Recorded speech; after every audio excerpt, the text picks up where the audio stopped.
Coming up on Mountain News this morning, a group of Eastern Kentucky students used the skills they learned in the classroom to help their community rebuild. And a local community and technical college offers a deal to students who might struggle to keep up with classes, as they also play the role of a parent. Dedicated to Eastern and Southern Kentucky, this is WYMT Mountain News this morning. 5 o'clock here. Oh, well, almost 5 o'clock here. I'm Dakota Makris. Good morning. And I believe it is Thursday. Wow, already Thursday. Let's head over to Brandon for a look at our forecast. And Brandon, it's a bit warmish outside today.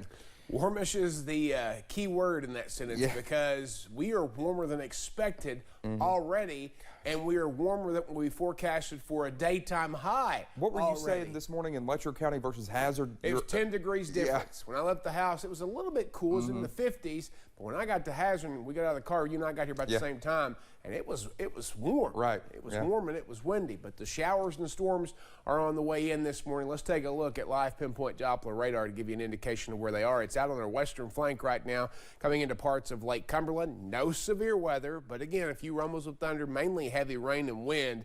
A cold front still out to our west. We haven't quite got to it yet, but it's coming here as we get later into the day. Look at this, 67 in Manchester right now, 66 in Jackson, 61 Prestonsburg, 63 Somerset, where it is raining right now, 63 Irvin, London, Williamsburg, Harlan. There's very few not 60s. Ashland's at 45, Pikeville's right at 60 at 59, along with Monticello, 50 in Jonesville, 54. Wise and Clintwood and the Grundy sensor out this morning. The wind is cranking out there. We're already seeing wind speeds, 21 Monticello coming from the southwest there, 10 over in Wise, Hazard 2, 13 London and Williamsburg, 14 in Jacksboro, and 12 over at Jackson. So iced coffee, maybe even a normal day if you're in northeast Kentucky, but iced coffee for most of us this morning.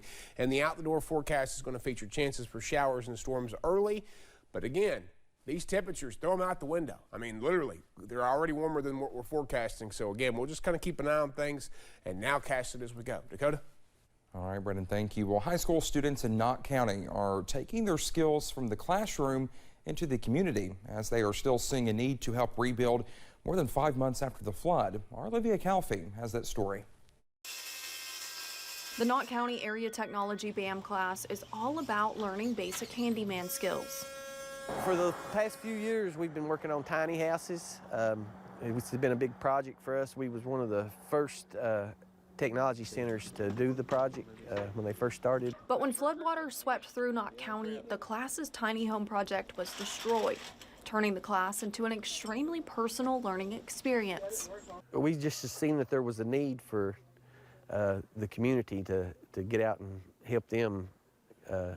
We had lost our project, and we just started focusing our attention to, just the community, to try to see what we could do to help. Now, more than 5 months after the flood, the class is helping repair a home for a family who lost nearly everything. Their sister says getting help has been hard.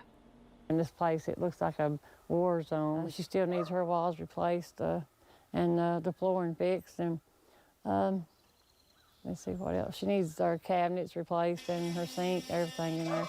Just about it needs to be replaced. They replaced her doors, her front door. Johnson says due to health problems, her sister can't get out of bed, leaving them relying on outside help and describing the past 5 months as a nightmare until the ATC hammered down a time to help. Those kids, they're doing a really good job, and they really are. And they're a real help, getting stuff done. So they're really nice little boys. One of the students says he has learned a lot through this process, and getting to help this family through such a hard time has been special. They have a great reaction because I guess they ain't used to people helping them, and having this help, it means a lot, honestly, at this time, If you ain't have nobody, then what would you be? What would you do? It's sad, honestly. I'm so grateful for them. And I'm grateful they're helping my sister, get hers put back together, so. A class teaching students the valuable lesson of being a helping hand.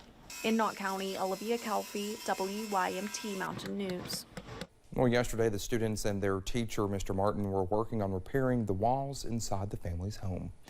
Hazard Community and Technical College is offering free child care vouchers to its students. The vouchers are part of a grant from the U.S. Department of Education. Those with the college say some students dropped out because they just could not afford childcare, but they are hoping this will keep students in classes longer. This is important because it gives them access to childcare that they probably wouldn't have the means to afford without the program. In return, it's going to help them be more successful with their college careers. Up to 38 vouchers are available. For information on how to apply, you can call the college or visit its website.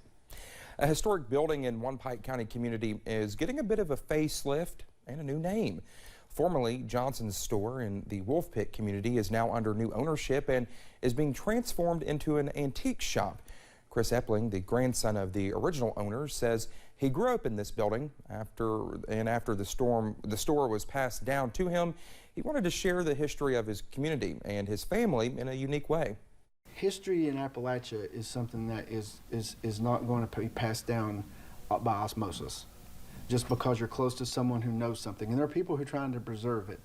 I don't really see myself so much as a historian trying to preserve it as much as someone who appreciates the history and wants to share it. Epling says the store plans to open its doors in April, but he has already had inquiries on several of the antiques via his Facebook page. Improvements are coming to the Wise Sports Complex in Southwest Virginia. The town of Wise received a $371,000 grant from the Abandoned Mineland Economic Revitalization Program. Officials plan to install new lighting at the complex. The new lighting will open up the Wise Sports Complex to hosting travel ball tournaments, which have provided to be an economic success in other communities. The park is located near an old coal mine operation that was active in the 1970s. The complex was opened in the 1990s. Another grant was awarded in Southwest Virginia yesterday. Dickinson County will get more than $869,000 for construction at the Red Onion Industrial Site. County leaders hope it will recruit new business to the county. Well, the purpose of the grant is to fund projects on abandoned mine land sites that result in an economic boost to Southwest Virginia. Well, thank you so much for getting your Thursday morning started with the Sierra Mountain News this morning. When we come back, another incident on the runway is being investigated at a major airport in New York, even though the first investigation has yet to wrap up. Chances for showers and storms moving into the western parts of the region this morning, but the wind is going to be our biggest issue today. I'll have the latest in about 3 minutes.